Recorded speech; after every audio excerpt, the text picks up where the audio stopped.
welcome to the set, everyone. I'm John Knowles here with Chris Favre, a member of the parish and a father of 3. Tell me about your story and how you got here. What are some highlights? How can you outline the journey for us? We joined St. Theresa in 2015. Some neighbors of ours, the Orrs, are parishioners here, and they had mentioned, ever thought about St. Theresa? Lots of young families, kids and whatnot, and at that time we had, James wasn't yet born, but Jude and Juliet were small, and so we decided to give it a shot, and even though All Saints was great, this was it was indeed more full of families, young kids and whatnot. There's children's liturgy and faith formation, and so it just seemed to be a natural fit. As I mentioned, we knew some families that were here, and it's even closer to the house. We just, for whatever reason, have been going the different direction for several years. But prior to that, I was born and raised in Houston, grew up in Sugar Land. I am a cradle Catholic, and as I mentioned to you, as many children of the 70s and 80s, I wasn't particularly well catechized. It wasn't necessarily my parents' fault or the church's fault. It was mostly probably my fault, but nonetheless, that's where I was, and so didn't quite have the same hold on my faith as in my teenage and young adult years as I came to once I got married and had children. And so ultimately it was my baptism that planted that seed to draw me back, but I think what really was the catalyst was realizing I was responsible for the formation of other humans that really kind of kicked it in gear. And it was one of those things that once I started to really discover or learn the faith, to discover what the church taught, is when it really kind of took off. It was self-fueling at that point, because just learning made me hungry to learn more, and practicing made me hungry to practice more. And so I became a lot more involved, both internally or within the house, but also in the parish as well. Holding my daughter for the first time certainly made a big impact, and it made me realize, I didn't realize it at the time, but looking back, what a joy being a father is and having children. But then with that comes great responsibility as well. And so it solidified pretty early on that I needed to look at my own faith life if I was going to be responsible for someone else's. You were living around here before you got married, right? So what was that like? Take me through that.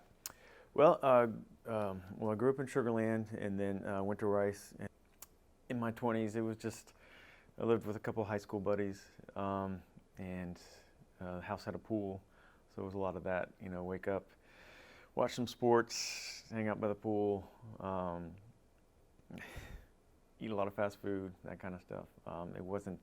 God was definitely not the center of my life. But as I said, it was never some sort of conscientious objection or a complete, abdication or renunciation of the faith. It was just one of those things where, if I made it to church every now and then, I felt like I was doing pretty good. I would do things like, for Lent, I would, see if I could make it to church, every Sunday for those 6 weeks, and that was an accomplishment if I did, and often I failed. So it was a worldly focus. It was again about having fun and getting my real life started with career and whatever aspirations came along with that. I didn't think I would live there for very long. Figured, okay, I'll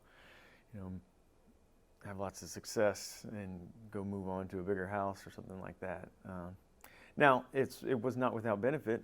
Through my friends at the time, I met my wife, and it was at that house. We were having some friends over, and she was invited through a friend of a friend, and thankfully didn't scare her off, and we hit it off and pretty well, and continued to get to know one another and see each other, and eventually got married, and lived in that house. So it was not without its benefit. God works He takes us along a circuitous path sometimes. And I have to say, sometimes, perhaps because I went the path I did, I own it more, I appreciate it more than if it had been just kind of drilled into me by external forces all my life. Providentially, I was blessed to work with three folks who really, looking back, had an impact on my faith, or the development of my faith. And one is my old boss, who was actually a parishioner here. He was the founder of the bank that I worked for, and he just embodied Catholic values through and through. Always willing to give and to help people, even at the expense of short-term business optimization and profitability and success and all that. And I heard once a phrase about him that if giving two would get the job done, whether it's effort or money or what have you, time, he'd give 10. And 5 times more. yeah, and not necessarily expecting anything directly in return, but to kind of make the first move as a sign of good faith. Even if it's helping a business get off the ground or helping a person individually, just was going to show that put his money where his mouth was, so to speak, by giving more and then hoping people would follow suit on their end. I don't know what he would say, but that was my impression. And then my assistant, who actually still works for me, is the embodiment of, I mean, she'd probably kill me if I said this, but a little church lady. She attends Mass daily. She prays. She's the kind whose prayers are keeping the lights on and keeping the roof on and that kind of stuff. I think that, and doesn't have a mean-spirited bone in her body, and just pious and devoted. And then a younger colleague of mine, she was a convert to the faith in her college years, and she turned me on to a lot of the intellectual resources that I now hold dear, turning me on to things like Catholic Answers. Once I began to realize that the faith was true, and really was the fullness of truth and means of sanctification, that's when I was able to let go and just have it just wash over me, both intellectually and spiritually, to really just kind of, like I said, let it do its own thing, let the Spirit work within me.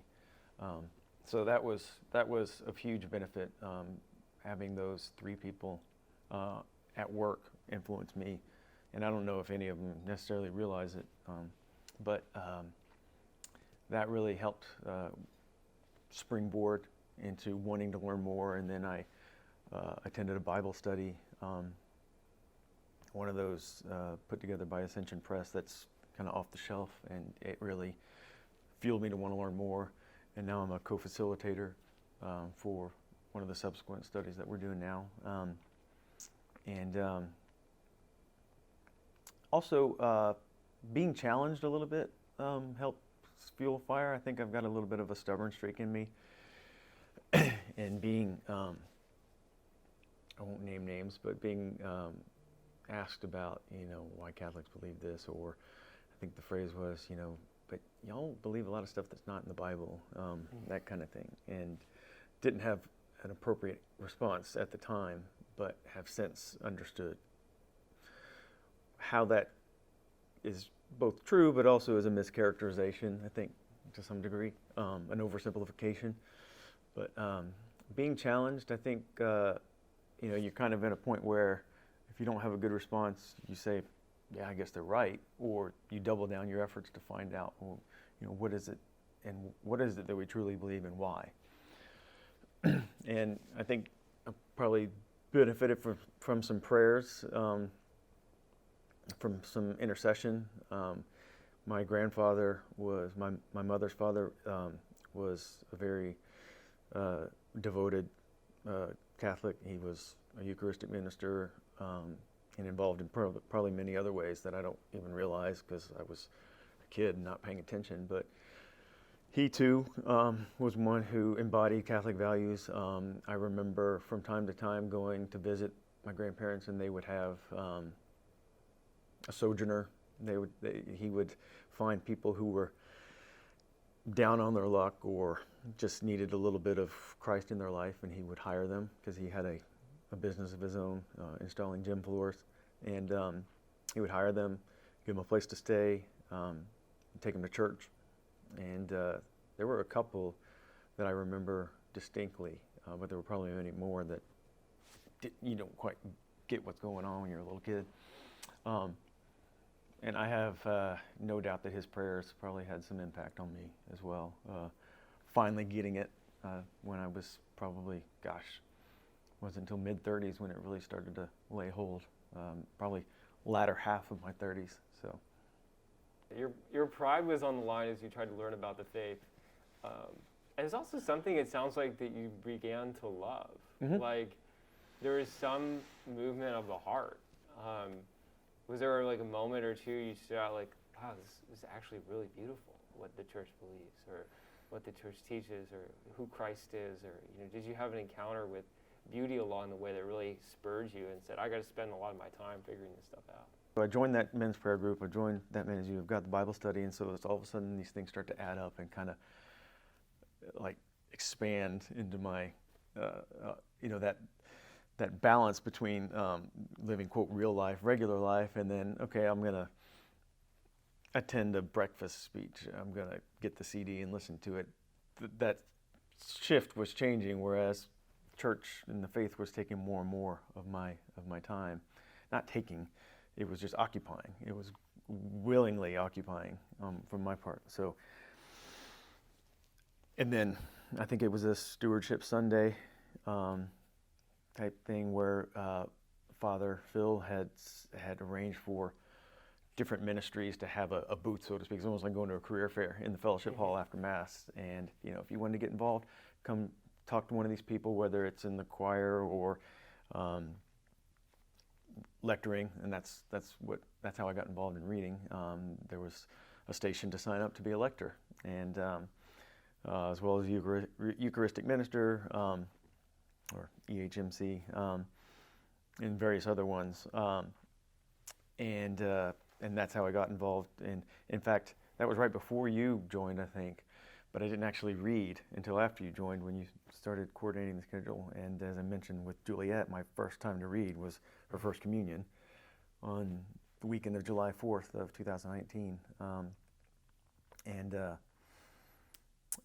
About that time, actually prior to that time, I also got involved in faith formation, being a catechist. Whereas when Juliet was in kindergarten, we signed her up to faith formation. When she got to second grade, and our attendance in first grade had been spotty as the year progressed, it was one of those things where, okay, you need to make your first communion this year. You need to go. We don't want to have a arm wrestling match every Sunday or every other Sunday, whatever schedule is. I said, well, I'll put my money where my mouth is, and I'll sign up to be the second grade catechist. And so, if Daddy's your teacher, then you have to go. Genius, actually. What's that? I'll kind of file that away under fatherhood strategies, yes. And I might come back to it. If you can lead by example, it always has a little bit more impact. At least you can,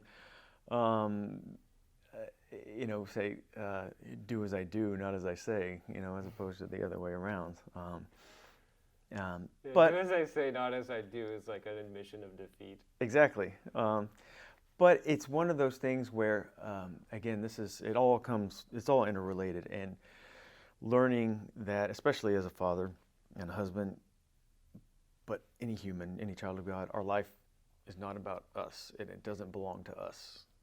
We have it on loan from God, and therefore we should be putting it towards His goals, so to speak, His desires for us, His providential plan for us. And,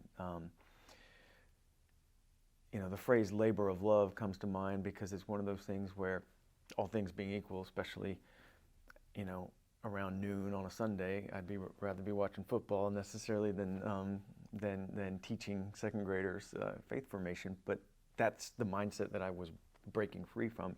And so at first it's, okay, let me take one for the team, so to speak, and realize it's not my priorities, it's hers. But then it shifts into less of a labor of love, and a desire, you learn to rejoice in your suffering, so to speak. You learn to embrace your cross, and more than just that, more than just say, okay, I'm going to willingly suffer for a greater purpose. You learn to train yourself to stop looking at it as suffering. I mean, there's true suffering for sure, but teaching faith formation is not suffering. Giving up football is not suffering. Making sure that I lead by example is not suffering. Yeah, it sounds like it became better than football. Absolutely, yeah. Well, I would say that, I mean, these things that I looked at as burdens and felt like I was not patting myself on the back, but thinking, okay, I'm doing the mature thing. I'm putting others' needs, especially my children's, ahead of mine. It turns into less of a, all right, good job, Chris, you sucked it up and took one for the team, as opposed to, this is the right thing to do, and this is where you should derive joy from, as opposed to looking at it as some sort of this great sacrifice. Yeah, you start to realize that, I think as you said, right, the sort of pleasures that can be gained from watching football are kind of fleeting. They're things that a youthful person is kind of momentarily thrilled by. But then, like I said earlier, God rejoicing more in the CCE classes, the faith formation classes, than in football. I guess one other way to put that is you start to realize that those things are actually more worthy. Like, I was out of kilter. Like, and now I'm in relationship with you, Lord, and I see the way you see. That is the way things are. Like, this is the way it is. The children are being brought in a relationship with God, and that it really is better. And like you mentioned, it's a relationship with a person. That is our faith. Our faith is a relationship with a person. It's not a philosophy. It's not an ideology. It's not a culture. And it's not just. I mean, it's got elements of all those, but it's fundamentally a relationship with a person. And if you have a relationship with a person and you love that person, you want to please that person, you want to give up your own. Just like I love my children. I want to give up what I would otherwise do, all things being equal, for their benefit. And, you know, like Aquinas says, that love is to will the good of the other for other, not for some sort of utilitarian purpose. You start to embrace that, and you realize, with God being love, not in some metaphorical sense, but in a metaphysical sense, that's what you're doing. You're loving Him by giving your life back to Him. And you derive more joy, a true joy, as opposed to a fleeting happiness. You know, that's great that the Astros won the World Series in 2017, and trust me, I was thrilled because I've been waiting all my life for that. But at the same time, that comes and goes, whereas true joy, especially when it draws you closer to God, is something that is more lasting and more profound. Yeah, thanks, Chris. We're going to take a break here and come back for part 2. Thank you for watching.